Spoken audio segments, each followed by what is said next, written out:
The guest is Mr. RPatton, and the topic is the Freedom Rides. And of course, Mr. Patton is a participant in the Freedom Rides of May of 1961.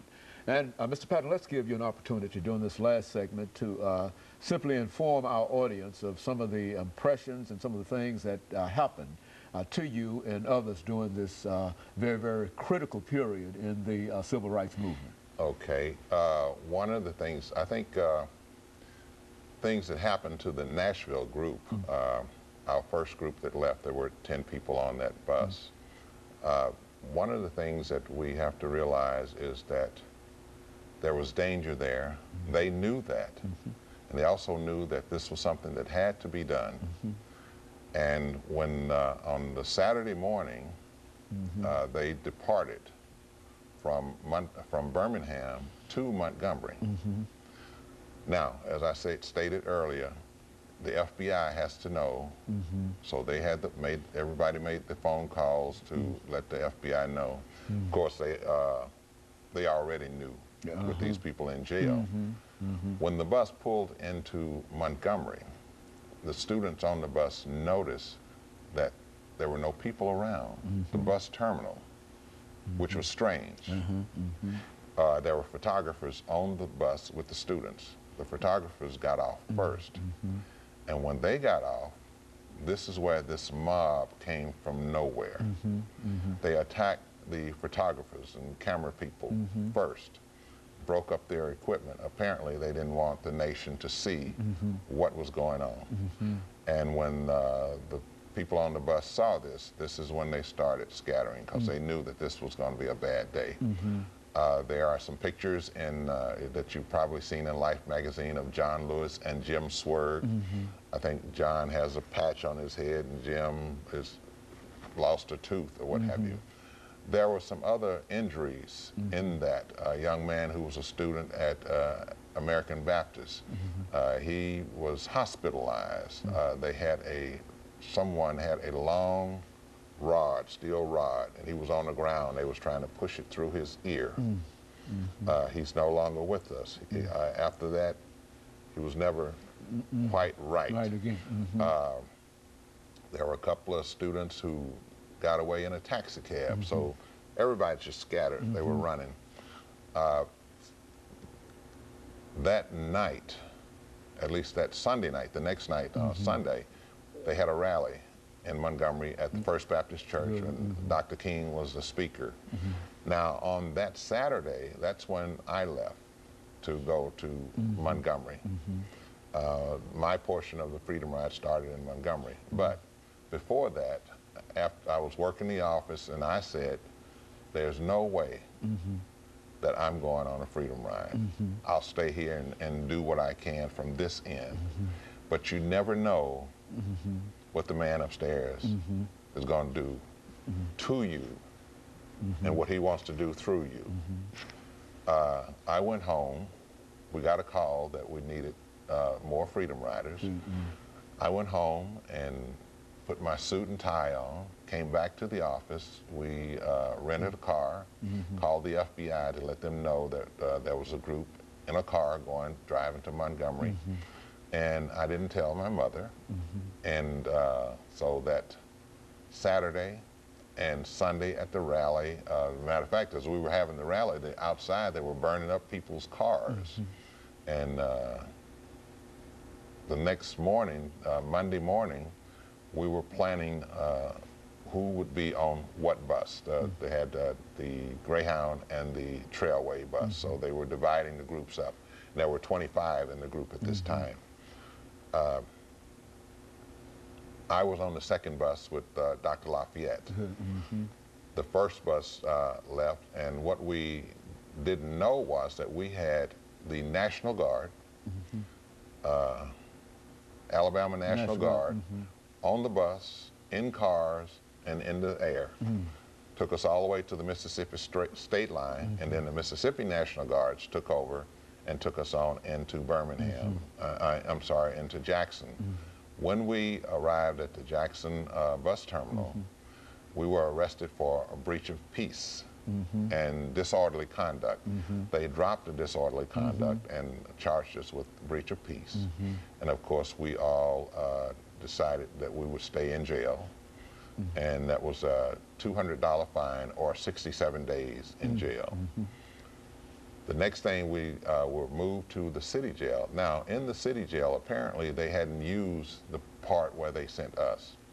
And there was segregation in the jails. All the blacks were in one portion of the jail. We couldn't see any whites. The white males were in a separate place. The white females were in a separate place, and so were the black females. When we went into the jail cells, which had a day room, we had to actually clean it first because of the mold. Everything was green. And with the first group, whenever they would move us, they would move the first group. They filled up the city jails. They moved us to the county farm, which we stayed for maybe 2 days, brought us back to the city jail. And what was happening was they were making preparation to take us to Parchman, the state penitentiary, to minimum security. So after they did all the paperwork, they took us to Parchman, and that was quite a group that went to Parchman. One of the things I remember that was very shocking to me, that was there were quite a few hunger strikes that went on. In the prison? In the prison. Well, actually in the city jail. And some of the riders were so weak they couldn't walk. And when we were transferred to the state penitentiary and they were asked to get up and walk, well, the guards used cattle prods. And if you know anything about cattle prods, it's electric shock. They use that to get these people to move. And so while we were in the state penitentiary, we always sing. We'd love to sing, and they would try and stop us from singing. I remember the 4th of July. We were singing, and they said we would take your toothbrush away from you if you don't stop singing. Well, one gentleman said, you can take my toothbrush, but you can't take my soul. We continued to sing.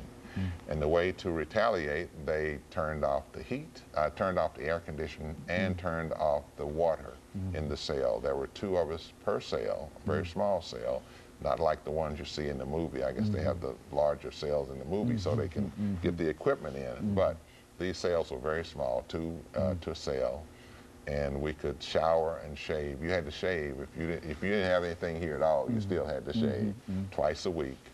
And what we had to wear was like boxer shorts, and that was it. And that was made, that was that rough, raw cotton that they made these shorts out of. Well, now, being in Mississippi, we've got about 2 minutes, let me get this in. Being in one of the, quote, one of the more racist states in terms of segregation and et cetera, did you not fear almost continually for your life? The only time I had any fear, when I was released, I spent 61 days of the 67. I was the only one that was let out on that particular day. A lawyer came to pick me up to take me back to Jackson. And that's the only time I had some fear, because I was out there by myself. But when you're with a group, you don't fear for yourself. You fear more for the person in front of you or behind you. You think more of the other people than you do yourself. And so really there's no fear there. But after I got back, I went to, worked here on the HG Hills, trying to desegregate HG Hills, stayed here for a while, and then I went to New York to CORE, and was a speaker for CORE for a year to raise money for the Freedom Ride. It was still going on, and that's what I did. And then I came back to Nashville, and I was one of the 13 that was expelled from Tennessee State University. We filed to get back in school, and they admitted us back, but I went back for 2 or 3 quarters, and things just didn't seem right to me, and so I don't mind saying that I was one of those that didn't finish. Yes. The university, as well as the state and the nation, owes a great debt of gratitude to you and others who had the kind of courage, Mr. Patton, to really walk into the mouth of the lion. You see, because I think people who understood, and I think all of the riots and the burning of the bus and the burning of the cars and et cetera, is an indication of the kind of intensity that was associated with this, and especially when you infer that the FBI might be in cooperation with this, and, Yes. and to, at the same time, get on a bus and drive down into the mouth of the lion. It really deserves greater recognition. And let me thank you for coming by. And, You know, and I giving have us a little that, something for you. It's called Free at Last. Okay, and let me thank our audience, and let me encourage them to tune in again next week for another informative edition of Comments. Thank you, and good morning.